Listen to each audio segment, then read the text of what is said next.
Ang magandang balita. Ika-6 na kabanata. Mangag-ingat kayo na huwag magsigawa ng katuwiran sa harap ng mga tao, upang kanilang makita. Sa ibang paraan ay wala kayong ganti ng inyong Ama na nasa langit.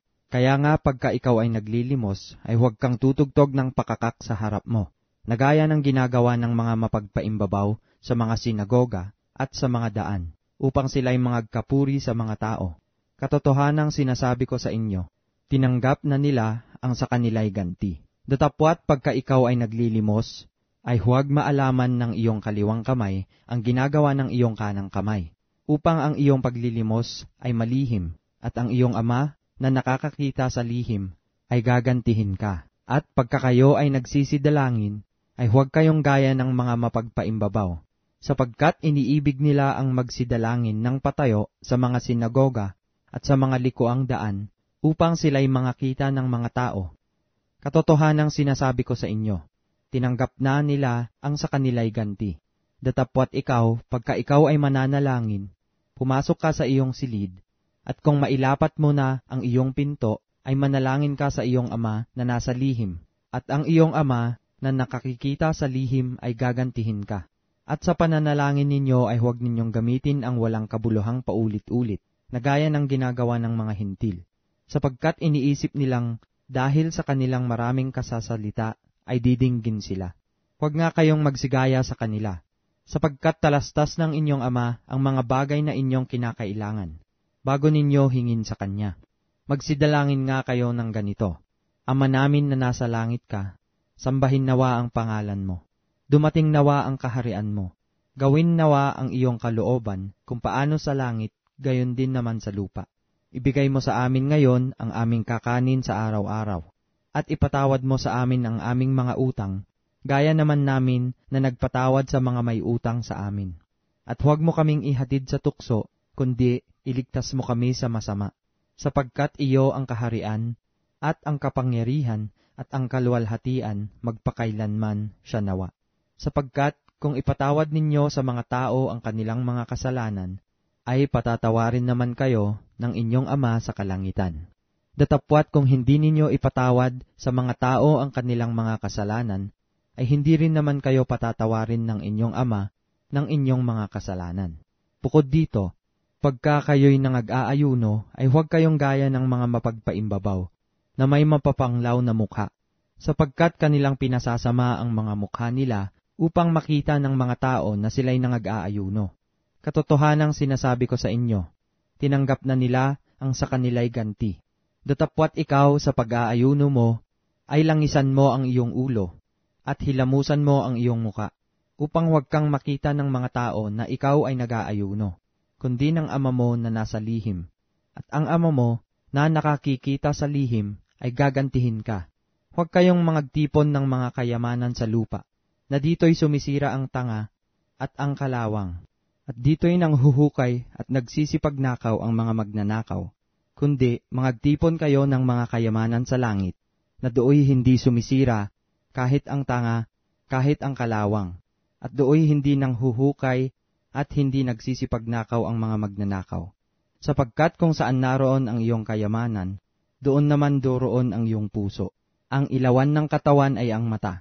Kung tapat nga ang iyong mata, ang buong katawan mo'y mapupuspos ng liwanag. Datapwat kung masama ang iyong mata, ang buong katawan mo'y mapupuspos ng kadiliman. Kaya't kung ang ilaw na sumasa iyo ay kadiliman, gaano kaya kalaki ang kadiliman? Sino may hindi makapaglilingkod sa dalawang Panginoon?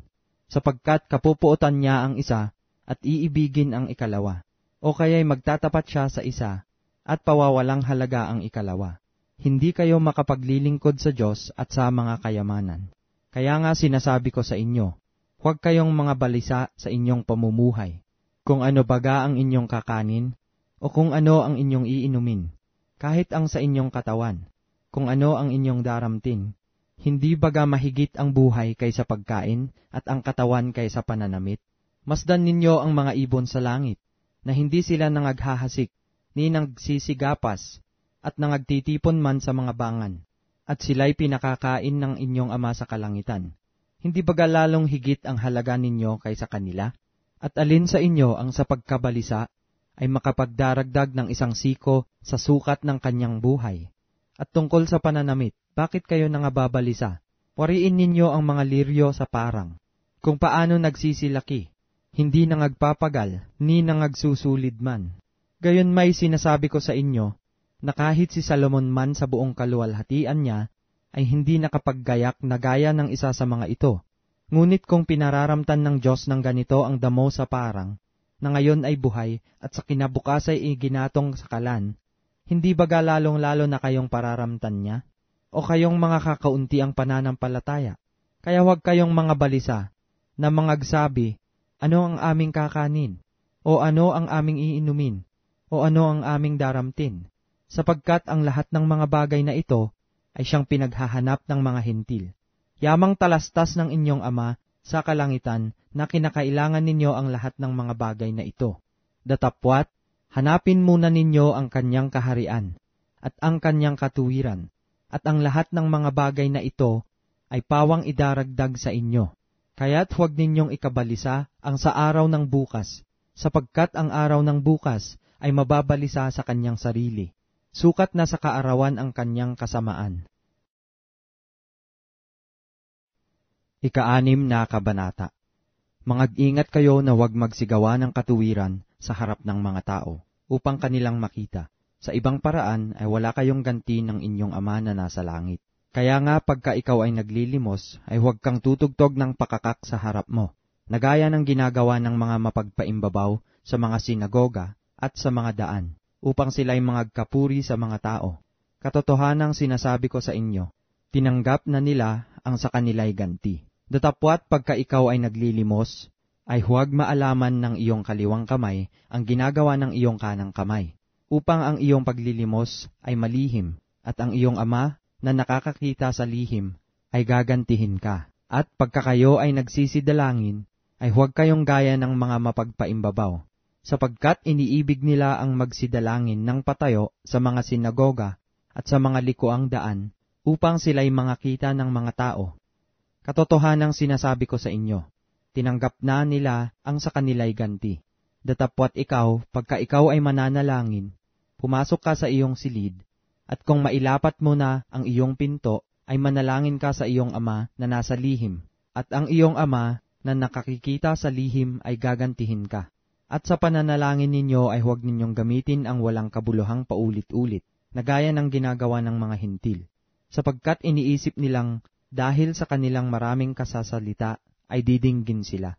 Huwag nga kayong magsigaya sa kanila, sapagkat talastas ng inyong Ama ang mga bagay na inyong kinakailangan, bago ninyo hingin sa Kanya. Magsidalangin nga kayo ng ganito, Ama namin na nasa langit ka, sambahin nawa ang pangalan mo. Dumating nawa ang kaharian mo.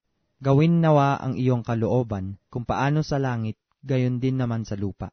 Ibigay mo sa amin ngayon ang aming kakanin sa araw-araw, at ipatawad mo sa amin ang aming mga utang, gaya naman namin na nagpatawad sa mga may utang sa amin. At huwag mo kaming ihatid sa tukso, kundi iligtas mo kami sa masama, sapagkat iyo ang kaharian, at ang kapangyarihan, at ang kaluwalhatian, magpakailanman siya nawa. Sapagkat kung ipatawad ninyo sa mga tao ang kanilang mga kasalanan, ay patatawarin naman kayo ng inyong Ama sa kalangitan. Datapwat kung hindi ninyo ipatawad sa mga tao ang kanilang mga kasalanan, ay hindi rin naman kayo patatawarin ng inyong Ama ng inyong mga kasalanan. Bukod dito, pagka kayo'y nangag-aayuno, ay huwag kayong gaya ng mga mapagpaimbabaw, na may mapapanglaw na mukha, sapagkat kanilang pinasasama ang mga mukha nila upang makita ng mga tao na sila'y nangag-aayuno. Katotohanang sinasabi ko sa inyo, tinanggap na nila ang sa kanila'y ganti. Datapwat ikaw sa pag-aayuno mo, ay langisan mo ang iyong ulo, at hilamusan mo ang iyong muka, upang huwag kang makita ng mga tao na ikaw ay nag-aayuno, kundi ng Ama mo na nasa lihim. At ang Ama mo na nakakikita sa lihim ay gagantihin ka. Huwag kayong mangagtipon ng mga kayamanan sa lupa, na dito'y sumisira ang tanga at ang kalawang, at dito'y nanghuhukay at nagsisipagnakaw ang mga magnanakaw, kundi mangagtipon kayo ng mga kayamanan sa langit, na dooy hindi sumisira, kahit ang tanga, kahit ang kalawang, at dooy hindi nanghuhukay at hindi nagsisipagnakaw ang mga magnanakaw. Sapagkat kung saan naroon ang iyong kayamanan, doon naman doroon ang iyong puso. Ang ilawan ng katawan ay ang mata. Kung tapat nga ang iyong mata, ang buong katawan mo'y mapupuspos ng liwanag. Datapwat kung masama ang iyong mata, ang buong katawan mo'y mapupuspos ng kadiliman. Kaya't kung ang ilaw na sumasa iyo ay kadiliman, gaano kaya kalaki ang kadiliman? Sino may hindi makapaglilingkod sa dalawang Panginoon? Sapagkat kapupuotan niya ang isa at iibigin ang ikalawa, o kaya'y magtatapat siya sa isa at pawawalang halaga ang ikalawa. Hindi kayo makapaglilingkod sa Diyos at sa mga kayamanan. Kaya nga sinasabi ko sa inyo, huwag kayong mga balisa sa inyong pamumuhay, kung ano baga ang inyong kakanin, o kung ano ang inyong iinumin, kahit ang sa inyong katawan, kung ano ang inyong daramtin. Hindi baga mahigit ang buhay kaysa pagkain at ang katawan kaysa pananamit? Masdan ninyo ang mga ibon sa langit, na hindi sila nangaghahasik, ni nagsisigapas, at nangagtitipon man sa mga bangan, at sila'y pinakakain ng inyong Ama sa kalangitan. Hindi baga lalong higit ang halaga ninyo kaysa kanila? At alin sa inyo ang sa pagkabalisa ay makapagdaragdag ng isang siko sa sukat ng kanyang buhay? At tungkol sa pananamit, bakit kayo nangababalisa? Wariin ninyo ang mga liryo sa parang, kung paano nagsisilaki, hindi nangagpapagal, ni nangagsusulid man. Gayon may sinasabi ko sa inyo, na kahit si Salomon man sa buong kaluwalhatian niya, ay hindi nakapaggayak na gaya ng isa sa mga ito. Ngunit kung pinararamtan ng Diyos ng ganito ang damo sa parang, na ngayon ay buhay at sa kinabukas ay iginatong sa kalan, hindi baga lalong-lalo na kayong pararamtan niya? O kayong mga kakaunti ang pananampalataya? Kaya huwag kayong mga balisa, na mangagsabi, ano ang aming kakanin? O ano ang aming iinumin? O ano ang aming daramtin? Sapagkat ang lahat ng mga bagay na ito ay siyang pinaghahanap ng mga hentil. Yamang talastas ng inyong Ama sa kalangitan na kinakailangan ninyo ang lahat ng mga bagay na ito. Datapwat, hanapin muna ninyo ang kanyang kaharian at ang kanyang katuwiran, at ang lahat ng mga bagay na ito ay pawang idaragdag sa inyo. Kaya't huwag ninyong ikabalisa ang sa araw ng bukas, sapagkat ang araw ng bukas ay mababalisa sa kanyang sarili. Sukat na sa kaarawan ang kanyang kasamaan.